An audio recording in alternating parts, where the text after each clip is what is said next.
Hello and welcome to Stand for East, a new podcast series from Jammu and Kashmir where we try to bring you prominent voices from the region. और आज हमारे साथ हैं doctor Ashiq Rashid Mir who has been with the World Health Organization since 2016. He's been working in Kashmir region, which includes Jammu as well as Ladakh, since 2020. And today we'll try to speak to him about various ailments, the well-being and the physical health of Kashmiris as a community. Welcome Ashik साहब. Thank you so much. Thank you so much. तो पहला सवाल हमारा basically रहेगा कि आप WHO के साथ यहाँ पे पिछले 8 साल से हैं. इससे पहले आपकी MD है कम्युनिटी मेडिसिन में. You have also been associated with a number of international organizations, health organizations. तो WHO का अब फिलहाल आप पिछले 8 साल से हैं and since 2020 आप यहाँ से हैं. Can you tell us what does WHO do in Kashmir?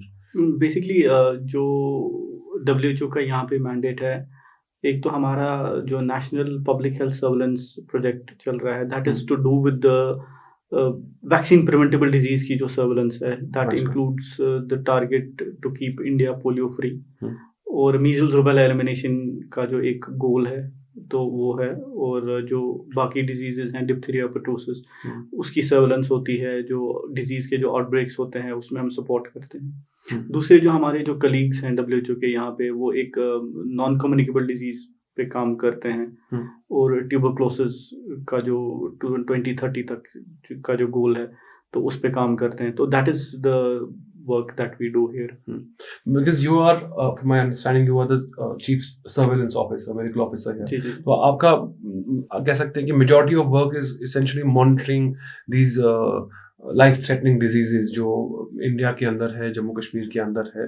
तो इसमें अब आपको हमें सबसे ज़्यादा यहाँ पे क्या देखने को मिलता है, जो यहाँ पे एक पैटर्न इमर्ज होता है इसमें? जो बेसिकली जो हम डील करते हैं, it is to do with the vaccine preventable disease. ठीक है. तो उसके पीछे सिंपल सा लॉजिक है कि we have vaccines, we want to see कि जिनके अगेंस्ट हम ये वैक्सीन्स, डिजीज़ के अगेंस्ट हम वैक्सीन दे रहे हैं, वेदर उनका जो बर्डन है वो कम हो रहा है कि नहीं. ठीक है. तो उसमें जो हमारा जो पोलियो सर्वेलेंस है, मीजल्स रूबेला की सर्वेलेंस है, डिप्थीरिया पर्टूसिस, नियोनेटल टेटनस की सर्वेलेंस है, या उनके आउटब्रेक्स हैं, तो this is related to what we do. But generally if you see as public health, आप देखते हैं कि आपका जो नॉन कम्युनिकेबल डिजीज़ है उसका बर्डन ज़्यादा है as compare to the communicable disease. अच्छा.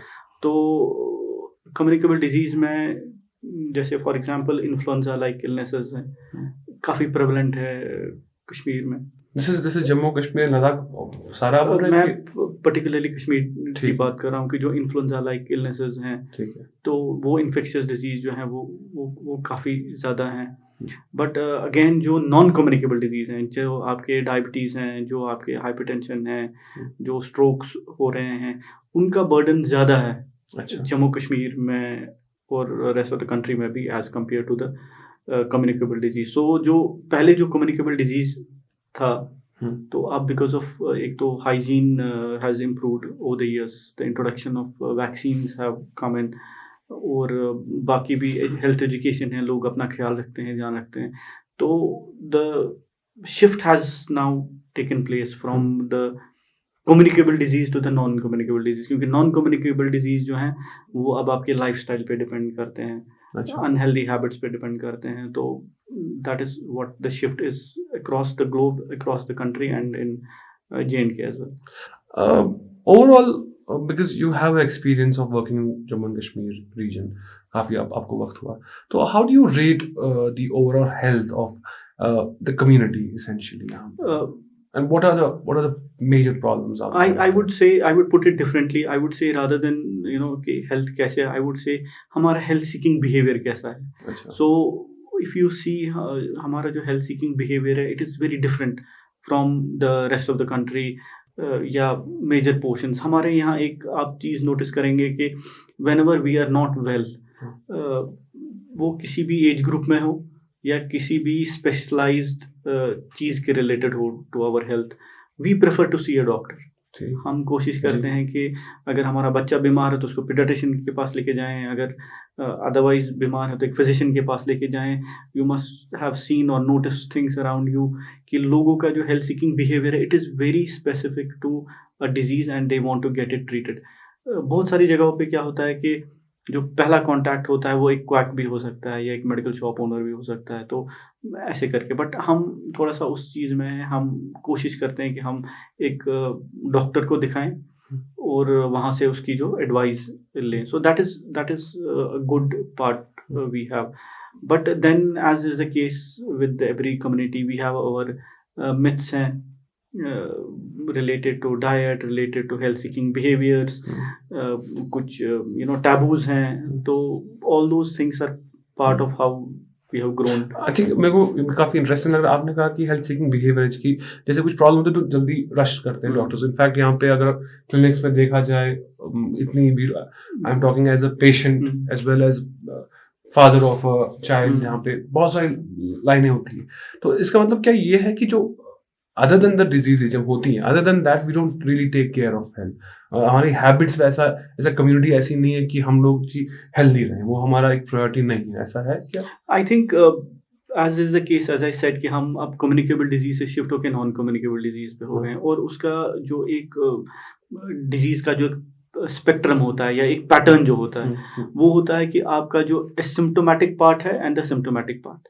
जो एसिम्प्टोमेटिक पार्ट है तो उस टाइम पे आई थिंक हम उतना सीरियसली नहीं लेते हैं अपने हेल्थ को, because we are not symptomatic. It is only when we get symptomatic. और जो क्रॉनिक डिजीजेस हैं, जैसे आपका डायबिटीज है, जो हाइपरटेंशन है, तो इनके जो सिम्टम्स हैं वो बहुत स्लोली बिल्टअप होते हैं। So we don't take those things seriously till it is diagnosed, और वंस इट इज डायग्नोस्ड तो उसके बाद ही we start looking for the treatment. तो जो प्रिवेंटिव एस्पेक्ट है वो मिसिंग रहता है, पीछे रह जाता है। And how what is the solution to this? Like हम अवेयरनेस कैंपेन्स की बात करते हैं, आजकल सोशल मीडिया के ऊपर है और इन्फ्लुएंसर्स करते हैं, बट डू यू थिंक कि it has not been a success in Kashmir? यहाँ पे लोग इतना एक्सरसाइज या जो बाकी जो है जैसे खाना पीने के ऊपर, आपको लगता है कि कहीं पे यहाँ पे वो ये जो एक थिंकिंग है वो टूट नहीं पाई है related to health? I think एक जो टर्म यूज होता है across the globe, that is the healthy lifestyle. तो healthy lifestyle is not confined to one particular thing. एक हेल्दी लाइफस्टाइल बहुत अर्ली इनकलकेट करना पड़ता है, जैसे हमारे बच्चों में कि as they grow they develop certain values towards their health seeking behavior or trying to keep healthy. अब उसमें हमारा ये है कि जो हमारे फूड हैबिट्स हैं, तो जैसे हमारा स्टेपल डाइट है, वी टेक, हम राइस ईटर्स हैं, हम नमकीन चाय पीते हैं, बहुत प्लेसेस पे जब हम खाते हैं तो we take a lot of food, we are not very conscious about the calories intake and calorie. Similarly हमारे यहाँ एक peculiar pattern है, विंटर एक prolonged विंटर होता है, और उसमें हम अक्सर we are worried कि बच्चों को ठंड ना लगे, but at the same time we are also not concerned कि अगर वो फिर घर में बैठते हैं तो what are the pros and cons of it, और अगर वो टाइम स्पेंड कर रहे हैं घर पे तो वो किस चीज़ में अपने आप को बिजी रखते हैं। तो जो एक हेल्दी लाइफस्टाइल का जो वैल्यूज़ है इनकलकेट करने का, जैसे आपने हेल्दी खाना खाया, आपने एक्सरसाइज पैटर्न की, आपका एक हेल्थ सीकिंग बिहेवियर बन गया, आपकी एक नॉलेज हो गई ही टुवर्ड्स द प्रिवेंटिव एस्पेक्ट। मैं बहुत सिंपल सी बात करूँगा, hand hygiene to inculcate in school. So this is understood कि जो इन्फ्लुएंसर्स हैं they do their part, health education is part of government, you will see IEC आपका बहुत सारा है, but I think it will have to start somewhere with the schools. अच्छा, मैं अभी के जो आपने बताया इसके अब मुझे दो चीज़ें काफ़ी इंटरेस्टिंग लगी। एक जो आपने बिहेवियर के बारे में कहा, and this is a problem which I noticed कि यहाँ पे लोग दवाइयाँ बहुत खाते हैं। ये मेरा ऐसा मुझे ये है ऑब्जर्वेशन है, आई कैन बी रॉन्ग, कि ओवर द काउंटर ड्रग्स यहाँ पे इजीली अवेलेबल है। तो is this also part of like एक साइकी प्रॉब्लम है? आपको लगता है कि यहाँ क्या ऐसा है हर जगह पे दवाइयाँ बहुत खाते हैं लोग, ऐसा? I think it's a very interesting question and you have put it very well. Just मैं आपको बताऊँ, 18th नवंबर टू 24th नवंबर जो है एंटी माइक्रोबियल रेजिस्टेंस वीक था, अक्रॉस द ग्लोब मनाया गया था। तो व्हाट दैट प्रॉब्लम इज कि you are looking at the next global pandemic. अच्छा। आप एक पेंडेमिक की तरफ देख रहे हैं, और वो पेंडेमिक किससे बिल्ड हो रहा है, जहाँ पे आपके एंटीबायोटिक्स काम करना बंद कर रहे हैं। एंड अब ये That's a very scary, that's a very scary thing. You are probably going to an era जहाँ पे एंटीबायोटिक्स नहीं थे, because it would mean the same thing कि अगर आपकी रेजिस्टेंस डेवलप हो गई है against the for those antibiotics you have developed resistance, that means कि वो ना के बराबर है। So you are going back to the phase जब एंटीबायोटिक्स अवेलेबल ही नहीं थे। बट ये हुआ कैसे, या हो कैसे रहा है, आपने नोट किया होगा, आई थिंक एक रीजन कि जो अननेसेसरी प्रिस्क्रिप्शन ऑफ एंटीबायोटिक्स है, तो उसमें लोगों का भी थोड़ा सा ये होता है कि थोड़ा सा पेशेंस कम होती है, बिकॉज वी रियलाइज कि जो वायरल डिजीज है उसका treatment is not antibiotics, but उसको जो ठीक होने में टाइम लगता है। But in the mean time the patient जो है वो क्रैंकी हो जाते हैं, and they keep shopping from doctor to doctor. ये नहीं तो एक दिन के बाद वो शाम को एक, I have seen some of the people जो सुबह एक डॉक्टर के पास गए हैं और शाम को दूसरे डॉक्टर के पास गए, जस्ट गिवन 6 आवर्स की फर्क नहीं हो रही है। सो अननेसेसरी एंटीबायोटिक्स प्रिस्क्राइब करते हैं। सेकंड इज, आपने एक नोट भी किया होगा, I am sure all of us have noted that, कि मेरे पास एंटीबायोटिक पड़ी हुई है और मेरा कोई दोस्त बीमार होता है, उसको मेरे पास तो पड़ी हुई एंटीबायोटिक, आप खा लो, क्योंकि मेरे को भी ऐसा ही सिम्टम था, तो आप मेरी एंटीबायोटिक ले लो। So we are not consulting the doctors, that is the second. Third is कि जो आपका जो ये एंटीबायोटिक्स है, I think it is available without prescription. आप किसी भी मेडिकल शॉप में चाहिए, तो मैं तो इनफैक्ट ऐसा बोलता हूँ कि जो पहले जो हमारे यहाँ जो दूध वाले जो शॉप में मिल्क शॉप्स होते थे, अब बहुत सारे एरियाज में उनका जो नंबर है वो कम हो गया है, बट मेडिकल शॉप का नंबर कम नहीं हो गया है।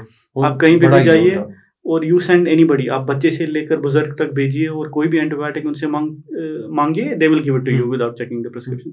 सो ये एक प्रॉब्लम है, and I am telling you with some conviction कि we are heading towards the, that is a very interesting thing. In fact मतलब मैंने भी बहुत बार वायरल में एंटीबायोटिक्स ही प्रिस्क्राइब, तो खैर कभी अगर डॉक्टर बोलता है तो यहाँ से याद लाते हैं कि इसमें एंटीबायोटिक तो खानी। तो एक्चुअली ये भी हम सुना है कि एंटीबायोटिक वायरल पे काम नहीं करता है। फॉर अ ले पर्सन जो भी बोल सकते हैं कि एंटीबायोटिक और वायरल का कोई रिश्ता है नहीं basically. So what is the, क्योंकि कश्मीर के अंदर वायरल एक एलिमेंट है जो बहुत आम होती है और विंटर्स में स्पेशली होती है, तो क्या है नेचुरल कोर्स ऑफ थिंग्स, क्या है, क्या दवाइयाँ खानी है, क्या कोई नेचुरल क्योर्स है, क्या कर सकते हैं कश्मीर लोग? देखिए मैं आपको बताऊं कि जो कॉमन डिजीजेस हैं, जो कॉमन डिजीज हैं, तो वो तो हम लोगों को पता है कि जैसे इन्फ्लुएंजा लाइक इलनेसेस होती है ड्यूरिंग द विंटर्स। और अभी I was at a place and I notice की जो स्टडीज़ हुई हैं कि 15% of the communicable disease burden जो इन्फेक्शियस डिजीज है कश्मीर में, दैट इज इन्फ्लुएंजा है। अगर मैं रेटिंग करूं तो नंबर 3 पे आता है। तो there is an effective vaccine available हैं। तो वैक्सीन एक ऐसा पब्लिक हेल्थ मोडालिटी है कि जो एक that is are one of the best buys in public health, कि मतलब आप इस पर अगर इन्वेस्ट करते हैं तो आपको यील्ड बहुत ज़्यादा देते हैं वैक्सीन, और ये एक प्रिवेंटिव एस्पेक्ट है। पहले तो आप उन डिजीज से आप सेफ रहते हैं, एंड गॉड फॉरबिड अगर आपको हो भी जाती है तो सिविरिटी ऑफ इलनेस बहुत कम होती है। एक जो, सॉरी टू कट यू, एक जो बहुत सारे डॉक्टर्स रेकमेंड करते हैं कि फ्लू वैक्सीन होती है, I don't know if that is the correct, flu vaccine आप विंटर से पहले ले लीजिए। Is that a good idea? That is a good idea, I think that is what I am trying to say, कि आप vaccine ले लीजिए, time पे ले लीजिए। Say about now is the time कि आप उसको ले रहे हैं, अक्टूबर नवंबर टाइम में आप ले रहे हैं, एक वैक्सीन इज अवेलेबल। तो this is one. Second is कि जो आपकी प्रिवेंटिव मेजर्स हैं, आप क्राउडेड प्लेस में जाते हैं तो मास्क पहनते हैं। जब आपको पता है कि विंटर्स में क्या होता है कि एवरीबडी प्रेफर्स क्लोज एनवायरनमेंट, बाहर ना निकलें, क्लोज रूम में बैठे, तो यू यूज मास्क वहाँ पे, उन जगहों पे जहाँ पे आपका द प्लेसेस जहाँ पे आपको पता है कि इन्फेक्शन स्प्रेड होने का चांसेस ज़्यादा है। हमारा एक वो चीज़ आपने नोट किया होगा, हम हॉस्पिटल बहुत सारे लोग जाते हैं और बहुत फ्रीक्वेंटली जाते हैं। खैर खबर पूछना is acceptable, but unnecessary visit करना, क्राउडिंग करना इज नॉट एक्सेप्टेबल, एंड वो पेशेंट्स के लिए भी ठीक नहीं है। But in the mean time हम क्या करते हैं कि जो हॉस्पिटल एक्वायर्ड इन्फेक्शंस हैं उनको घर ले आते हैं और फिर घर में एक साथ रहते हैं, तो we just propagate. So one is आप प्रिवेंटिव मेजर्स लीजिए, उसमें आपका वैक्सीन आता है, उसका आपका हैंड हाइजीन आता है, उसका आपका मास्क आते हैं। This is related to the infectious part की आपके पास वैक्सीन अवेलेबल हैं, आप उनको लीजिए। सेकंड इज रिलेटेड टू जो नॉन कम्युनिकेबल डिजीजेज हैं आपके, आप हेल्दी लाइफस्टाइल में आप एक्सरसाइज पुट इन करते हैं, but at the same time आप विंटर्स में अर्ली मॉर्निंग जो कोल्ड है, अर्ली मॉर्निंग जो जॉग्स हैं उनको आप अवॉइड करते हैं, because it will lead to increase in the blood or rise in the blood pressure. तो ये second component है। तीसरा है कि जो डायबिटीज है, we are probably living in a diabetes capital. तो उसमें ये है कि जो आप खाते हैं, we know कि with winter comes we relish a lot of food, हरिसा खाते हैं, बहुत सारे फैटी चीज़ें खाते हैं without keeping a check on the calorie count. तो जो डायबिटीज़ हैं, डायबिटिक्स हैं, हाइपरटेंसिव हैं, वो एक हाई रिस्क ग्रुप में आते हैं। तो उस ग्रुप को स्पेसिफिकली अपने आप का ख्याल रखना चाहिए। अच्छा, इसी के ऊपर क्योंकि हम इस वायरल और विंटर और इस थीम पे चल रहे हैं, आपको do you feel that this जो कश्मीर का बेसिकली जो टेम्परामेंट है, इसका जो आपने कहा कि पेशेंस नहीं है इस चीज़ की, why is that?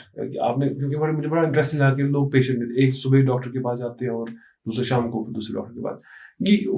What is the reason behind this? Because you've also worked in other parts of the country and you also traveled abroad to work.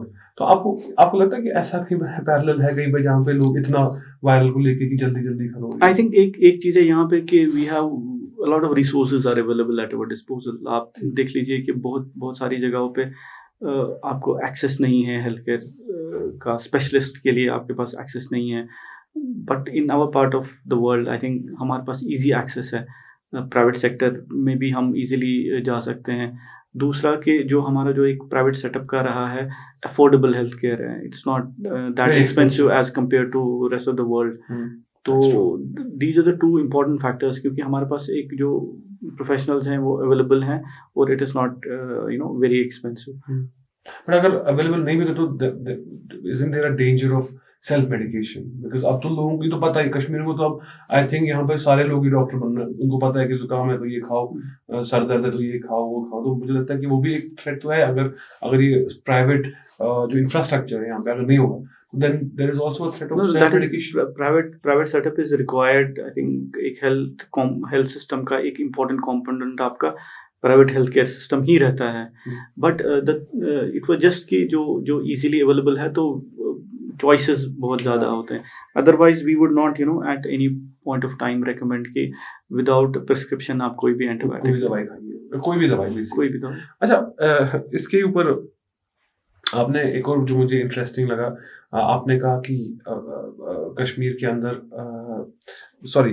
मैं पहले इसके बाद फिर से आऊँगा, but I wanted to talk about the infrastructure, जो government infrastructure है यहाँ पे, वो आपको कैसा लगता है यहाँ पे? क्योंकि आपने प्राइवेट का तो बोला कि इम्पोर्टेंट है, but what about the government infrastructure यहाँ पे? व्हाट आर द एक हिसाब से लूप होल्स कहाँ पे है और क्या एडवांटेज? आपने कहा जैसे कि यहाँ पे चीपर है, बाकी तो ये एक एडवांटेज है, तो where are we lagging behind? I think advantages बहुत सारी हैं, आई वुड से दैट, क्योंकि जो एक इंडियन पब्लिक हेल्थ स्टैंडर्ड के हिसाब से जो एक हेल्थ सिस्टम होना चाहिए हमारे यहाँ, वो टू अ ग्रेट एक्सटेंड वो इन प्लेस है।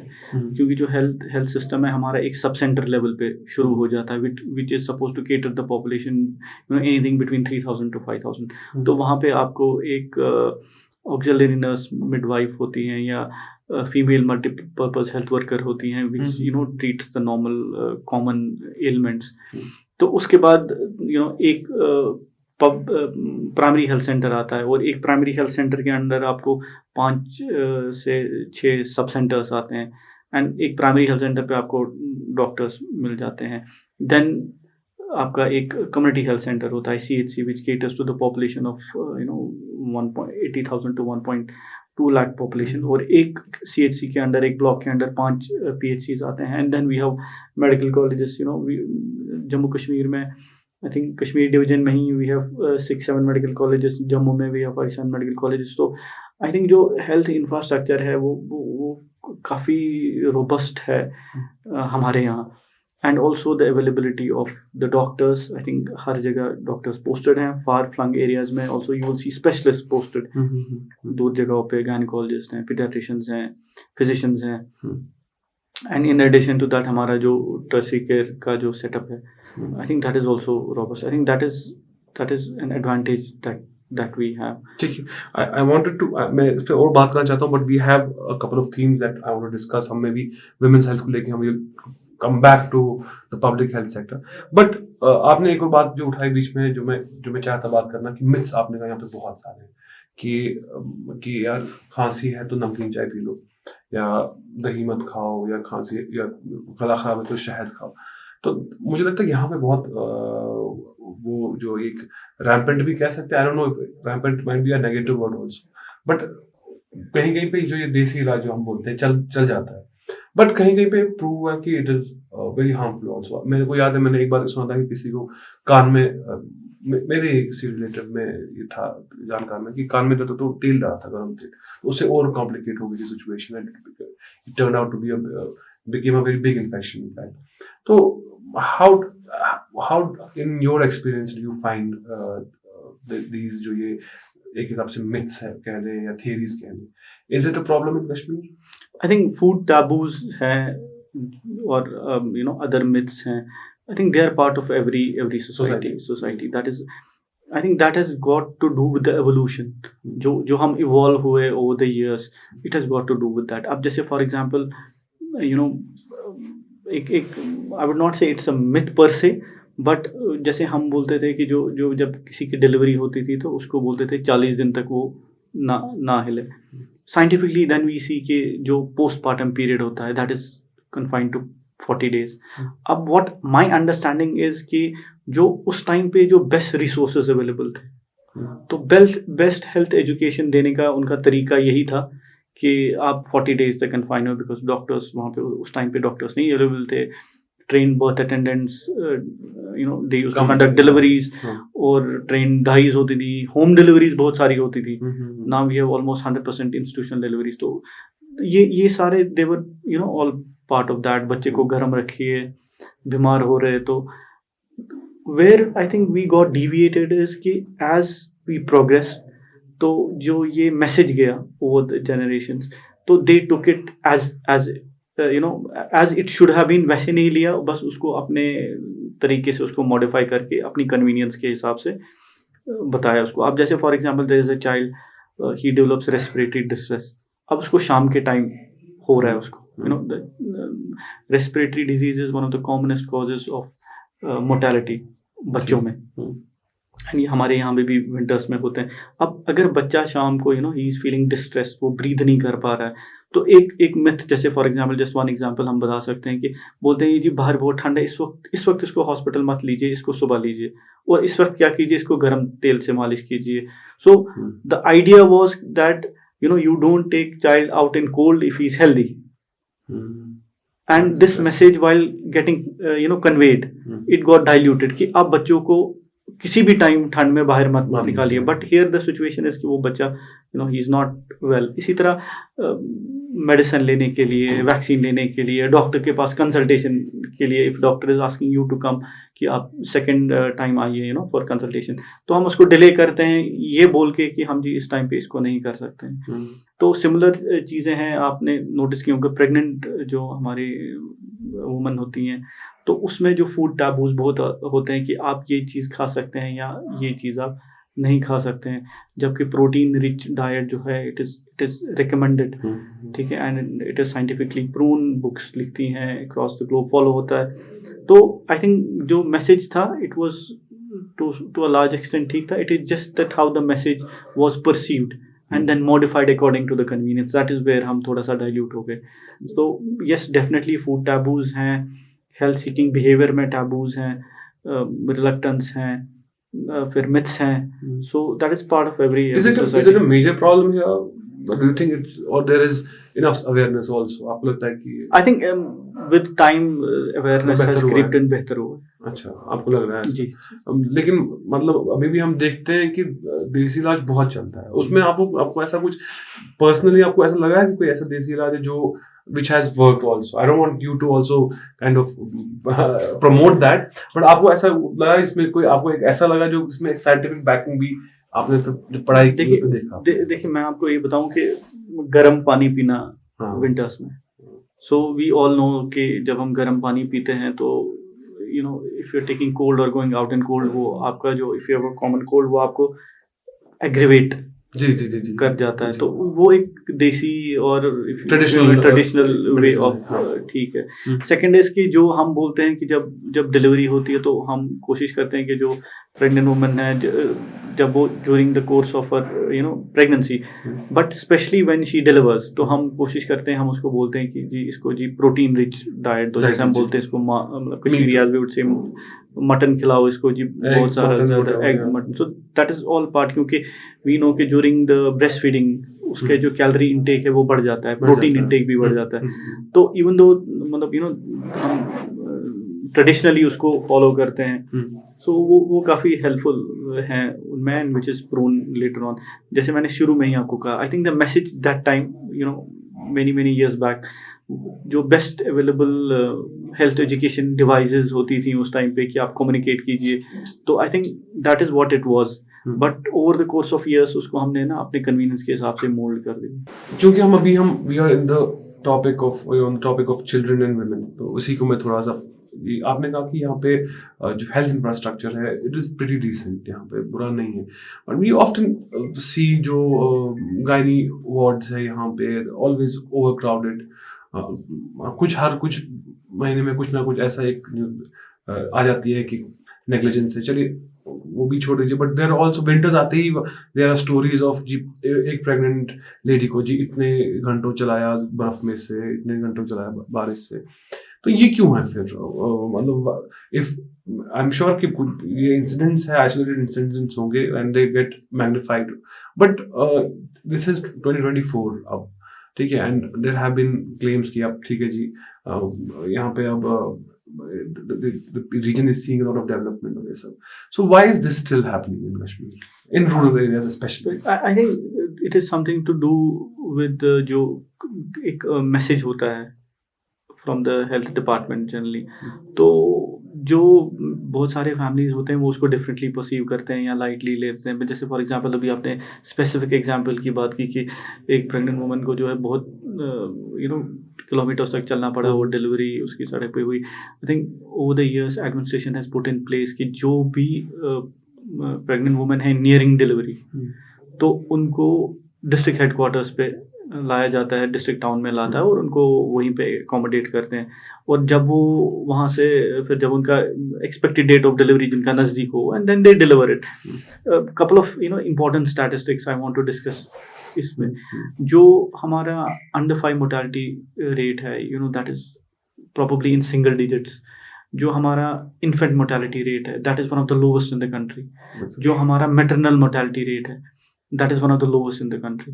जो हमारा TFR है, that is total fertility rate जो है, तो that is only 1.4। Again that is you can compare it with the European countries. तो स्टैटिस्टिक्स स्पीक फॉर देमसेल्व्स कि जो हमारे इन्फेंट मोर्टालिटी है कम है, मैटरनल मोर्टालिटी कम है, अंडर 5 मोर्टालिटी कम है। It could not have been achieved कि अगर हमारा हेल्थ सिस्टम जो है वो रोबस्ट नहीं होता है। And as you rightly said कि वन ऑफ द कोई आइसोलेटेड इंसिडेंट ऐसा हो जाता है and that gets magnified, but overall I think everybody मैं कह रहा हूँ कि आइसोलेटेड आइडियली वो भी नहीं होना चाहिए, बट हर साल कुछ ना कुछ ऐसी न्यूज आती है। अभी देखिए बर्फ शुरू हो गया तो आप देखेंगे कि फलानी पैरामिलिट्री फोर्स ने वहां से उठा के लाया एंड देन उसका एक अलग एक्सरसाइज होता है। तो बट एनीवेज आपने इतने सारे फिगर्स दिए, तो TFR को लेके there is a major concern. आपने इंटरेस्टिंग वर्ड आपने यूज किया, आपने कहा as compare to European countries, but if we compare it to South Asia, Kashmir is way behind in that TFR. Why is that? What is happening there? Exactly? I think TFR is कि जो there is a family planning components जो है family welfare के, they are in place। जो population जो बहुत ज़्यादा थी stabilize करने के लिए जो गवर्नमेंट ऑफ इंडिया की पॉलिसी थी वो यहाँ पे implement हुई। और यहाँ पे वो अच्छी चल रही हैं, तो जो TFR है, जो रिप्लेसमेंट लेवल है, that is 2.1, so we are at 1.4. That is basically how the society has evolve over the years. और जो स्मॉल फैमिलीज प्रेफर करते हैं और जो फैमिली प्लानिंग के जो कंपोनेंट्स हैं वो भी यहाँ पे in place. But there are of course there are lot of childless couples also यहाँ पे जो है. आप देखेंगे अगर कुछ सालों में आपने तो डेफिनेटली नोट किया होगा कि यहाँ पे IVF सेंटर्स बहुत सारे क्रॉप अप हो चुके हैं. तो एंड आई थिंक कुछ जर्नलिस्ट ने इसके ऊपर लिखा भी है कि fertility is a big issue जो बढ़ता जा रहा है.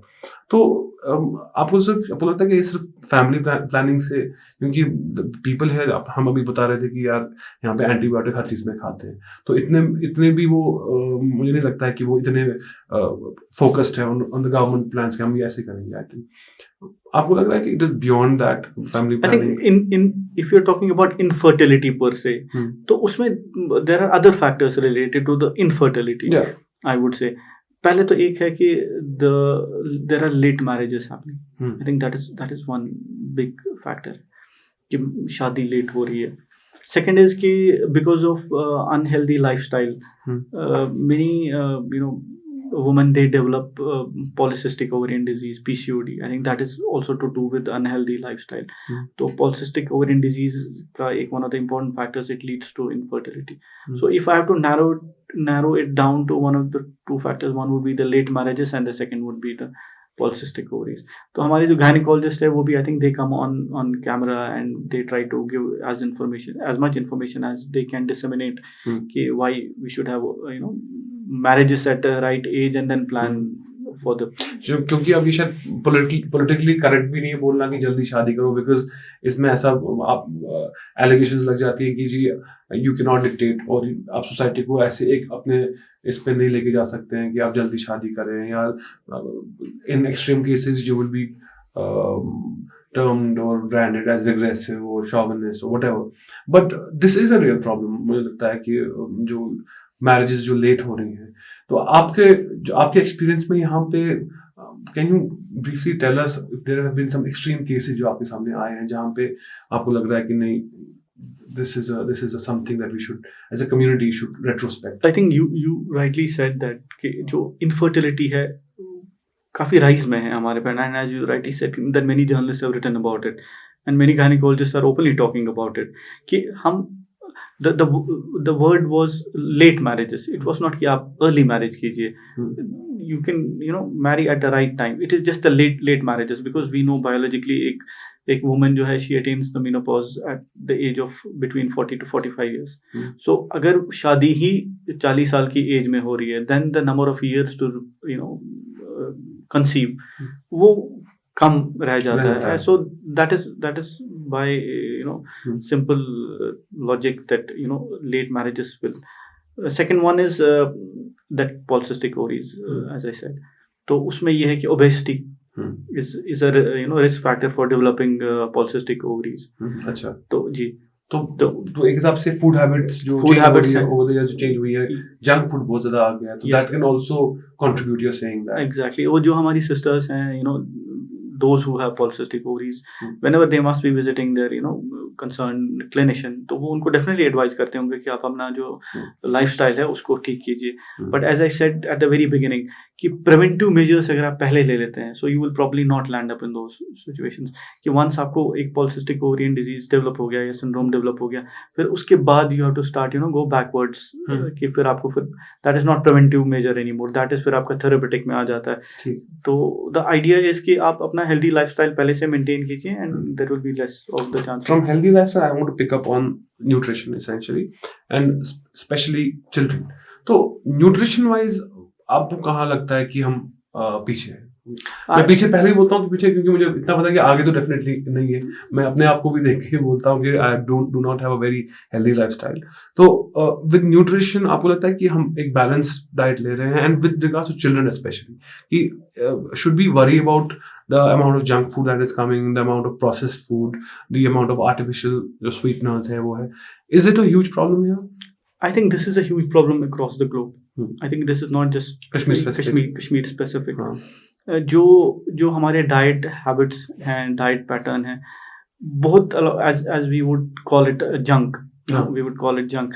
तो अब आप if you see जो food labels हैं, I think how many of us actually read the food Yeah. labels? We Yeah. take a packet of chips, somewhere around 525 kilo calories, वो एक खा जाते हैं हम, जबकि हमारी एक रिक्वायरमेंट वुड बी से 2500 to 2700 किलो कैलोरीज. तो अगर हमने 2-3 चिप्स खाए जिसको हम काउंट ही नहीं करते हैं एज फूड, तो that is pretty much our requirement.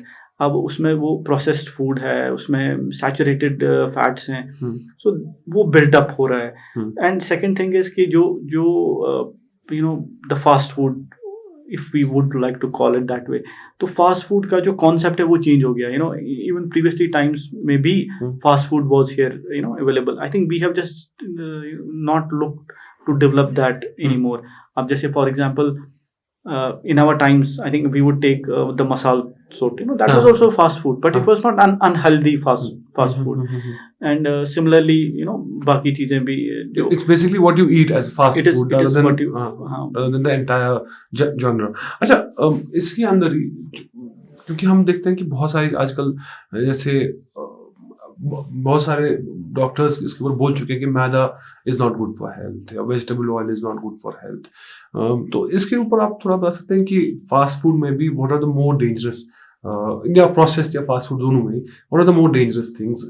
मैदा जो बिस्किट चिप्स पर हम तो सुनते आ रहे हैं बचपन से कि ये खराब है, तो कैसे खराब है? अगर हम बिस्किट खाते हैं, अगर हम चिप्स खाते हैं या वेजिटेबल सीरियल खाते हैं, what are the problems? I think I would just put it very simply कि अगर if something is packed and then kept on shelf for months और transported from one place to another, and then it is kept in such a way that वो खराब ना हो, उसका जो the fragrance of it doesn't change, the taste doesn't change, so it is definitely pointing towards कि उसमें बहुत सारे external ingredients डाले गए हैं to keep it that way. The second one is कि उसको tasty बनाने के लिए there are a lot of chemicals.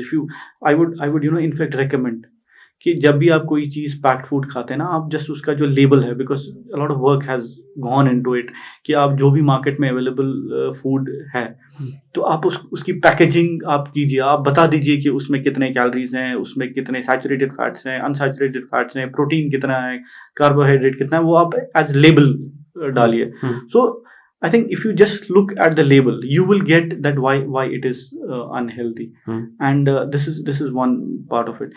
Second is even जो हम glorify करते हैं fruits खाना and vegetables खाना, I think that also has changed over the years a bit, because when we would say eat fresh fruit and fresh vegetables, that would mean कि we are blessed that हम उस जगह रहते हैं जहाँ पे हम सुबह जाके फ्रेश सब्जी और फ्रेश फूड ला सकते हैं. But if you are again filling your refrigerators with food over 3 days 4 days, तो फिर हम बोलते हैं नहीं जी हम तो वेजिटेबल्स खा रहे हैं, स्टिल हमने तो फ्रेश लाई थी, तो लेकिन हम तो वेजिटेबल्स ही खाते हैं, लेकिन पता नहीं ये क्यों हो रहा है. बट द आइडिया इज कि जब आप उसी फ्रेश वेजिटेबल को 5 दिन के बाद बना रहे हो, similarly is with the poultry, बना के 5 दिन बाद खा रहे हो, या इधर वे, या अगर आप स्टोर भी कर रहे हैं उसको 5 दिन, इट इज नॉट हेल्दी. अच्छा, so when you say fresh fruits, you mean fresh fruits जो आपको फ्रेश अवेलेबल है, और उसमें भी then again there are lot of fruits available, तो we would say seasonal fruits खाइए, बिकॉज जो उस सीजन में अवेलेबल है तो वो तो इजीली आपके पास खाइए. देन उसमें भी हम बहुत चूजी हो गए हैं कि नहीं जी मैं ये फ्रूट नहीं खाता, मैं ये फ्रूट खाता हूँ. अब I am in the winter, I would love to eat certain fruit जो इस वक्त सीजनल नहीं है, but obviously it will be preserved through some other mechanism ताकि वो available हो जाए. Oranges for example, summer में you want to eat oranges, winter में आपको availability उसका issue हो जाता है. तो जो seasonal fruits हैं आप वो खाइए, जो आपका fresh vegetable available है आप उसको ले लीजिए, कम quantity में लाइए, consume कीजिए and finish. I'm with the globalization and the things associated with it, we don't say कि, और it is advisable but practically probably not possible कि आप कोई भी चीज बाहर का नहीं खाएंगे. It is not possible. You would have a coffee with your friend, you will have a sandwich with your friend, but उसकी frequency क्या है? What is the frequency?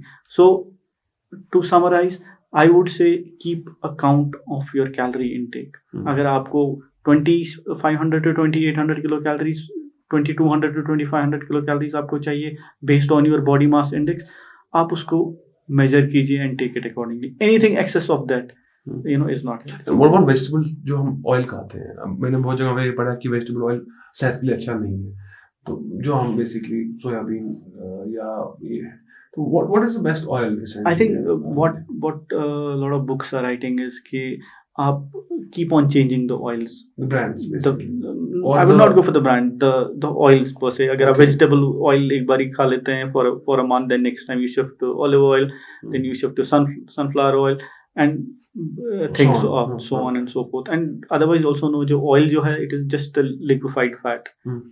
तो जो उसका क्वांटिटी है that also matters. क्योंकि हिडन क्वांटिटी में आपका ऑयल चला जाएगा तो वो आपको दिखता नहीं है. You know, we look at our food traditionally जो हम पकाते हैं, तो हम कुछ ऑयल तो हमको ऊपर से सुपरफिशियली दिख जाता है, तो then we say it's oily. And then there are lot of foods जो मिक्स्ड हैं, वो विजिबली नहीं है but it contains a lot of fat. तो fat and oil basically it is just कि आप जो लिक्विफाई होगा तो वो आपका ऑयल है. फॉर आवर ऑडियंस से, बिकॉज मुझे पता है एज अ कम्युनिटी हम इजीली कन्विंस नहीं होते हैं, बट इन योर एक्सपीरियंस जो ये junk food, I am bringing this up because हम ये एक ऐसी चीज है जो आपके हेल्थ का हर एस्पेक्ट इफेक्ट कर सकती है. तो आपके यहाँ पे इफ पॉसिबल चिल्ड्रन में अगर आपने कोई ऐसा डिस्टर्बिंग पैटर्न या ऐसा कोई केस स्टडी देखा हो जहाँ पे जंक की वजह से कुछ एक्सट्रीमिटीज बच्चों को हुई है यंगर एज पॉपुलेशन पे, या अगर एल्डर भी आपको ऐसा है जिसकी वजह से मतलब ना पीपल शुड गेट कॉशियस कि यार ऐसा हो रहा है. आई थिंक मैं आपको बता रहा हूँ कि जो नॉन कम्युनिकेबल डिजीज है तो इसकी जो प्रेवलेंस है it is way high than what it is expected. And major portion जो उसका है it is to do with what we are eating. Second इज कि आपने देखा होगा, I am sure all of us have noted it, कि जो हमारे बच्चे हैं, the children around us, now you see obese children, जो पहले आपको काफी साल पहले आपको नहीं दिखता था. So that is now connected to something else also, that is जो आपका स्क्रीन टाइम है बच्चों का वो बढ़ गया है. You know, children play a lot of games but they don't play it outdoors, they वो इंडोर्स खेलते हैं, अपने मोबाइल पे खेलते हैं. So you know, multiple factors हैं, मल्टीफैक्टोरियल इफेक्ट्स हैं उनका, कि एक तो इंडोर गेम्स नहीं खेल रहे हैं या आउटडोर गेम्स नहीं खेल रहे हैं, they are sticking to the mobile phone and playing it electronically, and then to add that up with unhealthy food habits. So that is causing a dangerous pattern. Obesity is becoming a problem here. And जो endocrinologists हैं, जो experts हैं, they are already raising an alarm कि आपके जो बच्चे हैं वो early diabetes, जो middle aged हैं, they are developing early diabetes, they are developing early hypertension.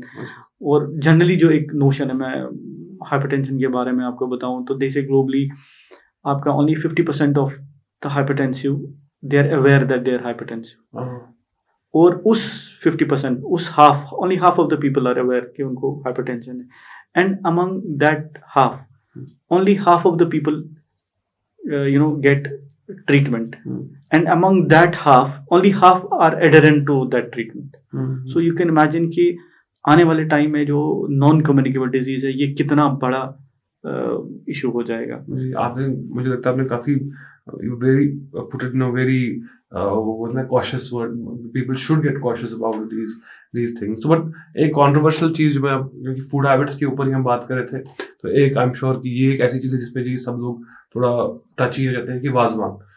How is wazwan as a cuisine, as a food, as जो हम देखते हैं कि डेफिनेटली आप पहले आपको ये है कि अगर आप लिमिट में खाएं तो ठीक ही, बट ओवरऑल आपको पता है कि लिमिट में फिर खा नहीं पाता है कोई यहाँ पे. तो इसके इफेक्ट्स, साइड इफेक्ट्स क्या है यहाँ पे, क्या आपने देखा है अपने पेशेंट्स में, कम्युनिटी में?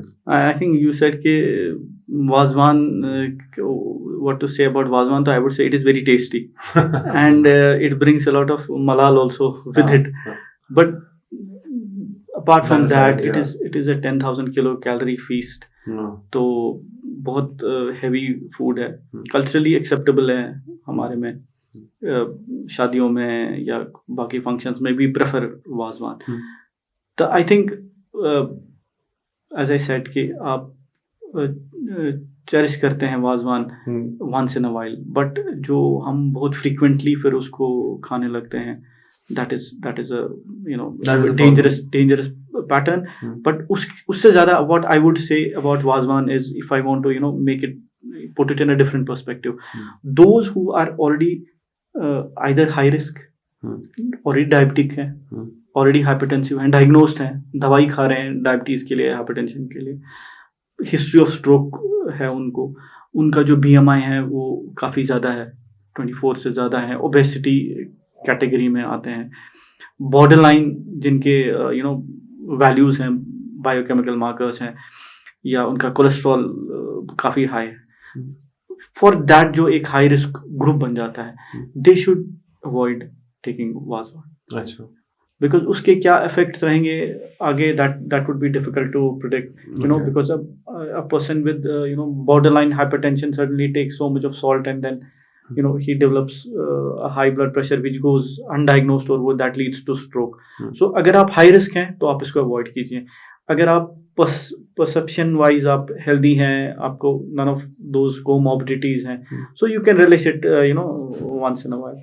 Our last question basically is, because we are now we have entered the winter season officially अब, तो विंटर प्रिपेयर्डनेस के बारे में थोड़ा सा, from clothing to food and with regard to children, क्या क्या चीज़ें हैं ऐसी टॉप 5 या टॉप 3 या टॉप 10 जो भी आप, कि जो हमें रखनी चाहिए ध्यान इस winter, because winter is something जो यहाँ पे इंफ्रास्ट्रक्चर मेरे हिसाब से तो जो हमारे घर का जो हमारे घर के जो नया कंस्ट्रक्शन आया है वो है नहीं, सूट नहीं करता है टेम्परेचर को, लाइट का भी यहाँ पे इशू रहता है, इलेक्ट्रिसिटी का इशू रहता है, तो डिफिकल्ट है, विंटर्स यहाँ पे डिफिकल्ट है.